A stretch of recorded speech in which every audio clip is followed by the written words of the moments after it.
নমস্কার দাদা ভাই দিদি ভাইরা, কেমন আছেন আপনারা? আশা করি আপনারা ভালো আছেন। আপনাদের আশীর্বাদে আমরা ভালো আছি। তো দাদা ভাই দিদি ভাইরা, আজকে দেখেন অনেক রোদ উঠছে, সূর্যের তাপ দাঁড়ায় রয়েছি, মনে হয় মাথাটা পুড়ে দিতেছে এরকম। আর ঈশার বাপ এদিক দিয়ে ঝাড়ু দিতেছে, পাতাটি শুকাইয়া গেছে, কালকে শুকাইয়া গেছিল। আমি ভাবছিলাম পরের দিন নিয়ে আমার কি আর বা কালকে আবার বৃষ্টি হয়েছে না, ঠাকুরের আশীর্বাদে বৃষ্টি হইলে তো এই পাতাটি ভিজাই থাকতো। এখন শুকনাই আছে, এখন শুকনা থাকতে বইরালতেছে, রোদ থাকতে কিন্তু পাতাটি বললে কিন্তু গরম থাকে, পরে কিন্তু জাল দিলেও কিন্তু ভালোই লাগে না।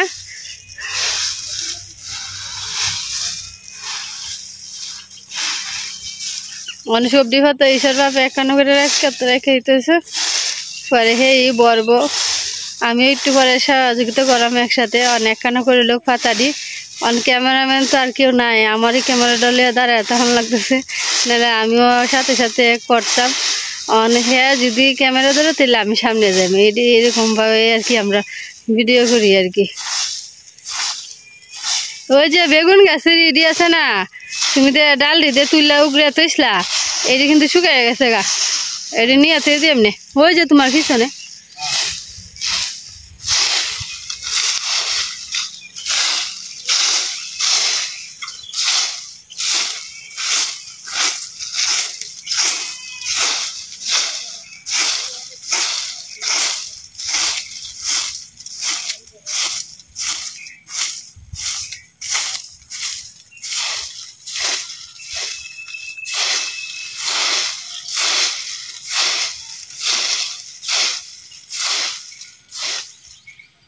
আস্তে আস্তে বড়া শুরু করো।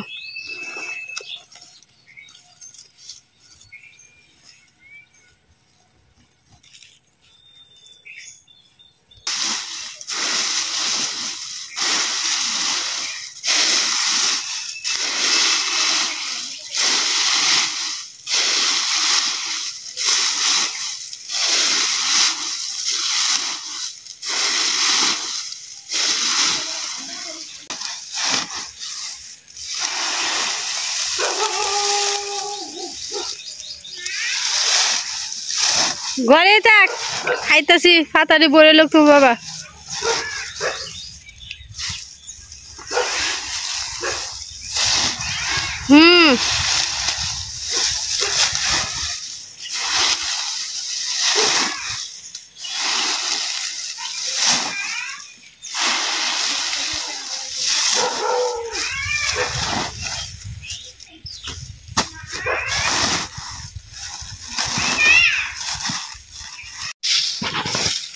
তো দাদা ভাই দিদি ভাইরা 2 বস্তা বইটা নিছে, ঈশার বাপ একলাই বসছে এটি, আমি ওর সাথে সাথে একটু করছি। হ্যাঁ, আমার থেকে বেশি করছে, ফাতারে যেতে যেতে পড়তেছে। ওইসা টয়লেট দিয়ে থাক, হ্যাঁ টয়লেট দিয়ে আমি বিকালবেলা নিয়ে ফুইরালে এমনি বুঝছো, শুকাইলে একটু শুকাইলে।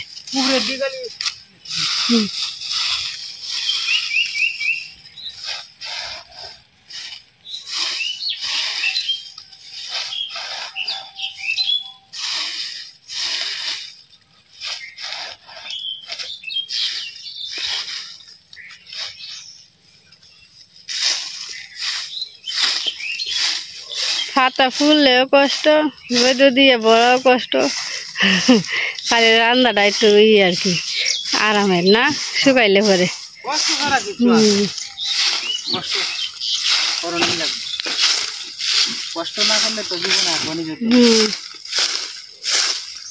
আমরা বাড়ির কাজ যেটাই করি, আমি আর ঈশার বাপ মিল্লা দুজনই একসাথে মিলামিশে কাজ করি।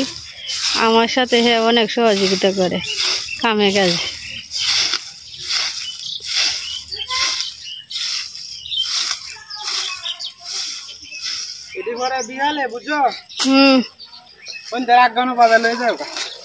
আচ্ছা গরু করে সাইডে দিয়ে তুই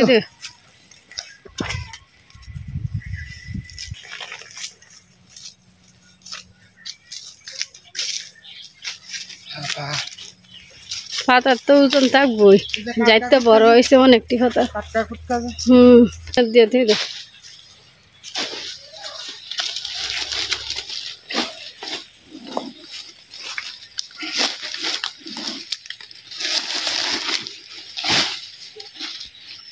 চিন্তা করি তো মনে করেন দুইজনে কষ্টটা করলে একজনে এই কামটি করলে কিন্তু কষ্ট হইল বেশি।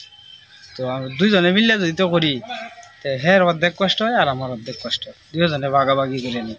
স্বামী স্ত্রী মিললে কাজ টাজ করলে কিন্তু কাজটা যেরকম আঁকবায় সুবিধা হবে কাজ কাম করতে আর কি।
একটু কুয়াই থইছি, একটা কিছু রুয়াইতে হবে আমার কি গাছের মোতা টুতা আছে তো এই জায়গা একটু কথা বলতে পারতেছে।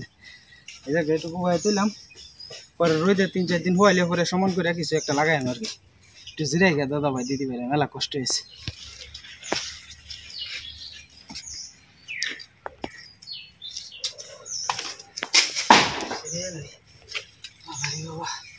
লেঙ্গা লাগবে দেখি যেতে হচ্ছে। এই রোদের মধ্যে কাম করলে বিরাট কষ্ট লাগে। জল খাওয়াইবে, ঠান্ডা জল আনতেছে।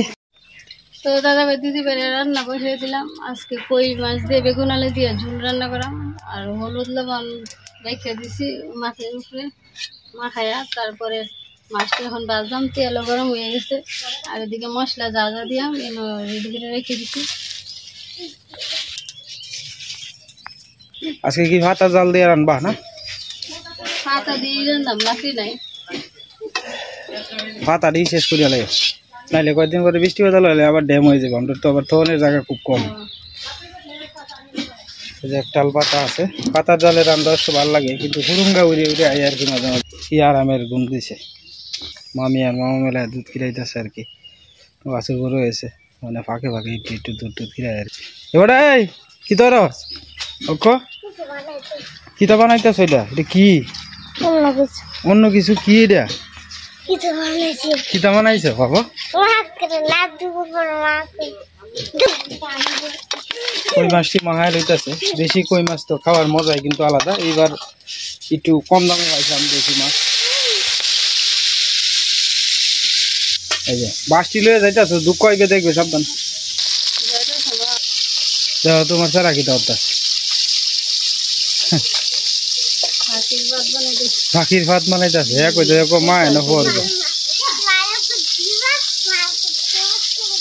ও তোমার বোনের মোনা বানাইতেছে। হ্যাঁ তো দেখছে মা এনে বইব, দপত করে ফিরে যাবো। হ্যাঁ হ্যাঁ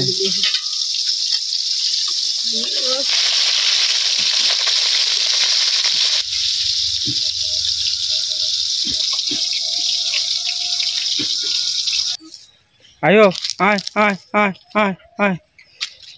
গরু আমার খুব ভাল লাগে, আর এই গরুটা তো লতিওয়ালা গরু।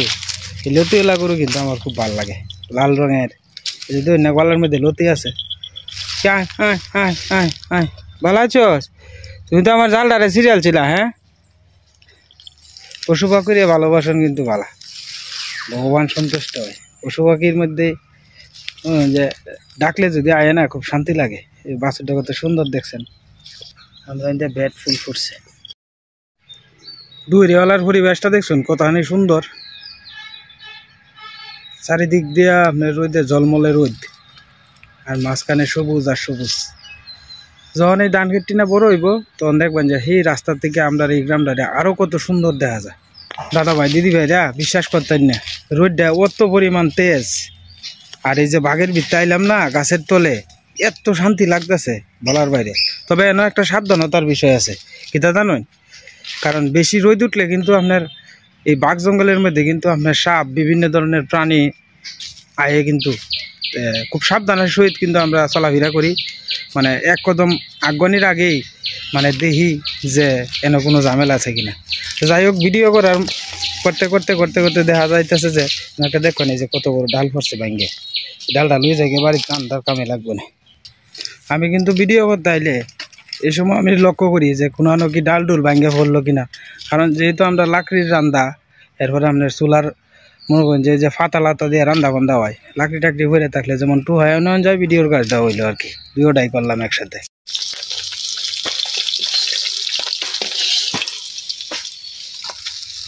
পেঁয়াজ কাঁচামরিচ সম্বাস দিয়ে দিতেছি।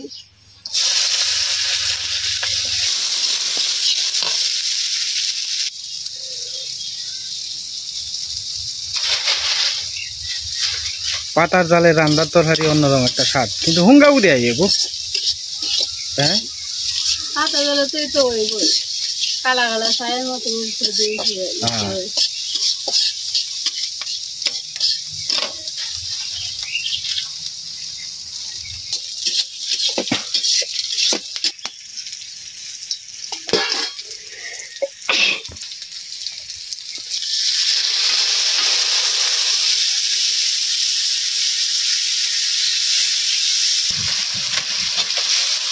একটা রাজান করি আছে। আচ্ছা, সাঁতারি তুলতে গিয়ে সময় নেই।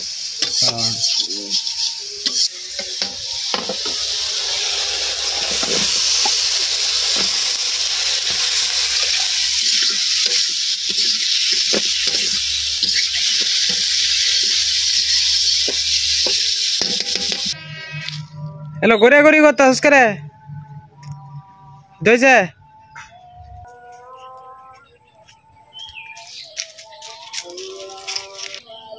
আমি জানো যাই, আমি নিয়ে যাইব। হ্যাঁ, বুঝবি না এ যা হওয়া যেমন লাগে, নাহলে যে উস্কে যায়গা। পাতা দিয়ে আই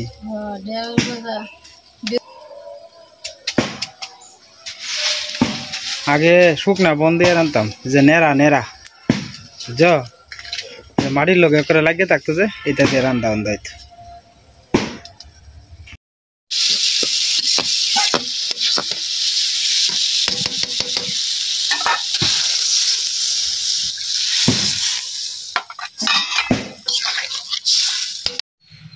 তো দাদা ভাই দিদি ভাইরা সীমানের দিকে রান্নার কাজ টাজ করতেছে। তো আমি ভাবলাম একটা কথা আপনাদের সাথে শেয়ার করি আর কি। তো কথাটা হইলো, আমি গতকালকে সন্ধ্যার সময় হঠাৎ করে আমি একটু ফেসবুকে ঢুকছিলাম আর কি। আমি সাধারণত আপনার ফেসবুক খুব বেশি চালাই না, কারণ সময় পাই না। দোকানে একটু টুকটাক ঝামেলার তাহে, এই দোকানদারি করলে কিন্তু ঘরে মোবাইলের প্রতি এটা নিশা থাকে না। তো যাই হোক, দোকানদারি করলে দোকানদার নিশা তখন লাগে, মোবাইল টিপলে মোবাইলের নিশাই তখন লাগে। তো হঠাৎ করে সন্ধ্যার সময় আপনার ইফতারির পরে আমি ফেসবুক মানে দেখতেছি আর কি। দেখতে দেখতে হঠাৎ করে একটা এই মানে আমরা যে মা কালী, তো মা কালীর একটা মূর্তি মাথা ভাঙ্গা এক মানে চাপদারি হলো এক ভদ্রলোক, উনি আত করে আইন নিয়ে মানে রাখছে। রাখার পরে দুইজনে মিললে এটারে মানে বাড়িতে আছে। এরপরে আপনার ওইটার মানে অপমান করতেছে আর কি, এরকম একটা দেখলাম। তো বিষয়টা দেখে আমার খুব কষ্ট লাগলো। পরে আমি দেখলাম যে উপরে যে একজনে শেয়ার করছে আর কি, যে এটা শেয়ার করিয়া দিন। তো আমি আসলে মনে মনে কইছি যে এই ধরনের কারো ধর্ম নিয়ে তো এরকম করাটা এটা উচিত না। কারণ আমি হিন্দু মানুষ হয়ে যেরকম একজন মুসলিম ধর্মরে মানুষের আমি যথেষ্ট পরিমাণে সম্মান করার চেষ্টা করি, আমি আমার ব্যক্তিগতটা কইতাছি, আমি প্রত্যেক ধর্মের মানুষই চেষ্টা করি সবসময় আপনার শ্রদ্ধার জায়গা থেকে দেখার লাগে তার যে ধর্মটা এটা আমি আমার মাথাত রাখি। কারণ আমি আমার ধর্মটারে যখন মূল্যায়ন করবো, আমার এক ধর্মেরও আমার মূল্যায়ন করানো লাগবে। তো এইটা হলো বিষয়। আমি শুধু মানুষ ক্ষুদ্র ভাষায় যতটুকু বুঝি আপনার এটা বোঝানোর চেষ্টা করতেছি। তো আপনার পরবর্তীতে এটা দেখলাম, দেখার পরে আমি বাড়িতে আলাপটা করছি সীমার সাথে, যে সীমা এই বিষয় আমি তো আজকে ফেসবুকে এরকম একটা বিষয় দেখলাম, একটা জিনিস চোখে পড়লে কিন্তু একজনের সাথে আলাপ করে একজনে। তা আমি বাড়ি প্রায় বেলা 10:30 বাজে, রাত্রে আপনার এই আলাপটা করছি। তো সকালে আর মনে করেন যে এই বিষয়ে কোনো আলাপ সালাপ হয়েছে না। তো পরে আপনার বাজারও গিয়া একজনে আমরা সম্প্রদায়ের আর কি এলাকা কইতেছে, এই বিষয় এই ভিডিওটা তো দেখা যায় ভাইরাল হয়ে গেছে। তো ভাইরাল তো এটা হওয়ার কথাই, কারণ আজ পর্যন্ত মনে করেন যে ধর্মীয় কোনো জিনিসের উপরে আঘাত করলে তো এটা মোটামুটি ভাইরাল হয়ে বইছে।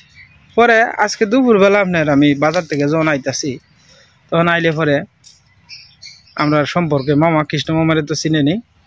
তো আমি আর বালামন্দ কোনো কিছু মানে এই বিষয়ে কোনো কিছু জানি না, কারণ ভিডিও দেখে তো আসলে জায়গার লোকেশন তো এক পলক দেখে তো আর জায়গার লোকেশন চিনন যায় না। তো এই ভিডিওটা হয়েছে মূলত আমরার ওই ধারামের আর কি, যেনে দুইটা পরিবার তাহে, এই দুই পরিবারের আপনার প্রায় মাসেখানি বা 1.5 মাস আগে আপনার ছেলে বিয়া করাইছেন আর কি। তো ছেলে বিয়ার সময় অনেকেই কিন্তু কালী পূজা করায় আর কি। তো কালী মূর্তিটা যারার কাছে মন্দির আছে, কেউ মন্দিরে নিয়ে রেখে দেয়, আবার কেউ আবার শেওড়া গাছের তলে রাখে আর কি। তো হেরায়নো একটা শেওড়া গাছ আছে বড় নদীর হয়ে পারে, তো এই শেওড়া গাছের নিচে মূর্তিটা রাখছে আর কি। তো কেলা বা কারা মনে করেন যে মাথাটা আগে ভাঙছে। তো মাথা ভাঙার পরে আপনার এই মূর্তিটা আপনার কয়েকদিন আগে আর কি আমি আলাপটা যেটা শুনলাম, তো কয়েকদিন আগে আপনার এই মূর্তিটা এখান থেকে নিয়ে একদল ফুলাফান তেন নাচানাচি করছে আর লোকে এটা ভাঙছে। এই ভিডিওটা আবার ফেসবুকে রিলস বানায় আপলোড দিছে। তো এটা আপলোড দেওয়ার সাথে সাথেই তো মনে করেন যে এই সমস্ত ভিডিও তো ভাইরাল হবে, এটাই স্বাভাবিক। কারণ যেই তো মনে করেন যে এন একটা এই ধর্ম নিয়ে আঘাত করতেছে, তো এটা তো স্বাভাবিক কথা, এটা ভাইরাল হইব। পরে মনে করেন যে জানতারলাম যে যে ছেলেটি এই কাজগুলা করছে হেরা হয়েছিল আমরা নদীর হিফারের আর কি, দারাম গ্রামের ছেলেটি। যে কালা এটি তো আর আমি চিনি না। তো কালকে রাত্রে র্যাবের গাড়ি ঢুকছে, র্যাবের গাড়ি ঢুকিয়া 2 জনটে পাইছে, 2 জনটেই ধরে লয়ে গেছে আর কি। তো এই যে কাজটা করলা তোমরা, ফেসবুকে ভাইরাল হওয়ার লেগে কি অত কিছু করণ লাগে? ফেসবুকে ভাইরাল হওয়ার লেগে এত কিছু করণ লাগে না ভাই। মানুষ যদি ভালোবাসে একজন রে, তো ফেসবুকে এমনিতেই আস্তে আস্তে আস্তে আস্তে তুমি ভাইরাল হইবা। আর যে ব্যক্তি খুব তাড়াতাড়ি ভাইরাল হয়, এই ব্যক্তি খুব তাড়াতাড়ি পৌঁছা জায়গা, এই ব্যক্তি খুব তাড়াতাড়ি পৌঁছা জায়গা। যে কোনো জিনিস আপনার, আমি তো বাঘের কাছে আইছি, আমি একটু লক্ষ্য করতেছি যে বাঁশের এদিকে অনেক সময় কিন্তু মানে গরমের সময় আপনার সাপ টাপ থাকে, এই কারণে আমি একটু ফলো করতেছি, ওখান থেকে ফাঁকিটা আর কি আমার করতেছে। তো যাই হোক, আপনি যদি সুন্দর করে কন্টেন্ট বানান, তো মানুষ যদি দেখে, মানুষই আপনার উপরে তুলবো, মানুষই আপনার ফাওয়ার নিচে রাখবো। তো এই যে কাজটা করলো দাদা ভাই দিদি ভাইরা, 1 2 জন মানুষের লাগিয়া পুরা জাতিরে কিন্তু অনেক সময় অনেকেই ভুল বুঝে। যেমন আমরা হিন্দু মানুষ, একজন যদি ভুল করে একজনের লেগে পুরা জাতির কিন্তু কথা শোনার লাগে। মানুষ কিন্তু সবাই খারাপ না, কারণ কেউর ধর্মরে কেউ আঘাত করুক এটা কিন্তু কেউ চায় না। তো এই যে ঘটনাটা ঘটলো, এটা আমরা গ্রামেরই মূর্তি ভাঙ্গার অপরাধে তারে মনে করেন যে জেলে নেওয়া হয়েছে আর কি। তো এইটা তো মনে করেন যে কঠিন একটা কেস হইব। আর এটা শাস্তিটা আমি নিজের ব্যক্তিগত হিসাবে যেটা মানে যতটুকু শাস্তি পাওয়ার দরকার অতটুকু পাওয়ার মানে অতটুকু শাস্তি যাতে আইনের মাধ্যমে হয়। কারণ আমরা একটা ধর্মীয় জিনিস লইয়া কেউ খেলা খেলা করার মতো এটা আমরা তো এটা মাইনে নেওয়াটা উচিত না। কারণ প্রতিবাদ করা সবারই দরকার। কারণ আজকে মূর্তি ভাঙ্গা হইতেছে, এটা যদি প্রতিবাদ না করা হয় তাহলে মনে করেন যে কালকে আর একবার আর একখানো ভাঙবো, পরশু দিন আর একখানো ভাঙবো। এটা যেটা আইন শৃঙ্খলা বাহিনী যে কাজটা করছে এটা আমরা যথেষ্ট পরিমাণে খুশি হয়েছি, কারণ কারো ধর্ম নিয়ে আঘাত করা উচিত না। আমরা কি চাইলেই পারবাম মুসলিম ধর্মের একটা কিছু করবার? এটা আমরা কোনো সময় কুলাইতো না আত্মাটায়, কারণ আমরা ধর্ম সবাই সম্মান করি। তো এই যে মূর্তিটা ভাঙা হইলো এটা তো উচিত হইলো না। আবার মূর্তি ভাঙছে, ভাঙ্গে আবার ফেসবুকে এটা আবার আপলোড দিছে, কারণ দেশে তো এমনিতেই আপনার উশৃঙ্খল অবস্থা শুরু হয়েছে। এর মধ্যে যদি আবার মূর্তিটা ভাঙ্গিয়া মনে করেন এটা যদি আবার ফেসবুকে আপলোড দেওয়া হয়, তো কেউ না কেউ তো চক্ষু করবো। এই জিনিসটা তো তার বোঝার উচিত ছিল। ফেসবুকে ভাইরাল হনে লেগে কি অত কিছু করে মানুষ? অত নিচে নামে? হ্যাঁ, একটা ধর্ম নিয়ে একটা ছেলে খেলা করে। আসলে এখন বর্তমান সময়টার মধ্যে কন্টেন্ট ক্রিয়েটার হয়ে গেছে অনেক বেশি, যারা মনে করেন যে ভাইরাল হনের নিশায় কে থেকে কি করব না করব এটা দিশ পাইতেছে না। তবে সবার কাছেই আমার একটা অনুরোধ, কারো ধর্ম নিয়ে কেউ কোনো সময় ধর্মের বিষয়ে কেউ আঘাত করবেন না, এইগুলা নিয়ে ভিডিও বানায়েন না, আপনাদের কাছে আমার অনুরোধ। কারণ এইগুলা নিয়ে ভিডিও বানাইলে আপনাদের জীবনটা বরবাদ হয়ে যাব। ভাইরাল তো হইবেনই, এমন ভাইরাল হইবেন যে ভাইরালে আর হয়তো জেলখানার থেকে বাড়ি থাকতেন না আর কি। আর তো এই আলাপটা শুনলাম আজকে দুপুরবেলায় আর কি। তো শোনার পরে ভাবলাম যে আপনার সাথে একটু শেয়ার করি আলাপটা আর কি। তো এই হলো অবস্থা আর কি। তা আমি সবসময় চাই এই ধরনের কাজ থেকে যাতে সকলেই বিরত থাকুক, এটাই আর কি। তো দাদা ভাই দিদি ভাইরা আপনারা আশীর্বাদ করেন আমাদের লাগিয়া, ভগবান যাতে সবার সাথে মিলে জিলে যাতে আমরা থাকতারি আর কি। গ্রামও কারেন্ট হয় না ঠিক মতো, তাই না। এ কালো গরু গিয়া এনে ডুসাডুসি করে যে কুর্তার লগে ভরা খামুন মারে ধরবো বাসুরটা।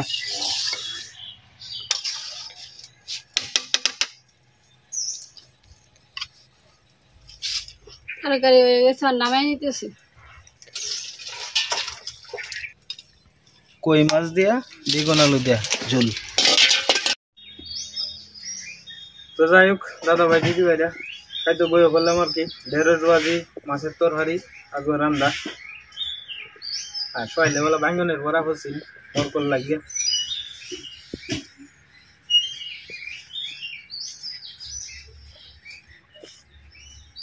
আমি এই সিজনের প্রথম খাইতেছি।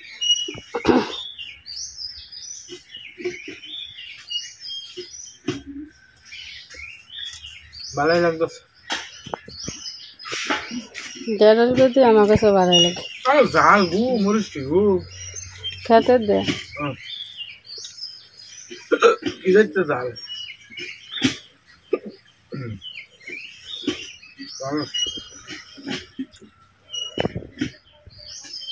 তো দাদা ভাই দিদি ভাইরা ভিডিওটা লম্বা করলাম না, আজকের মতো এই পর্যন্তই। আপনারা ভালো থাকবেন, সুস্থ থাকবেন, দেখা হবে কালকে এক নতুন ভিডিওতে।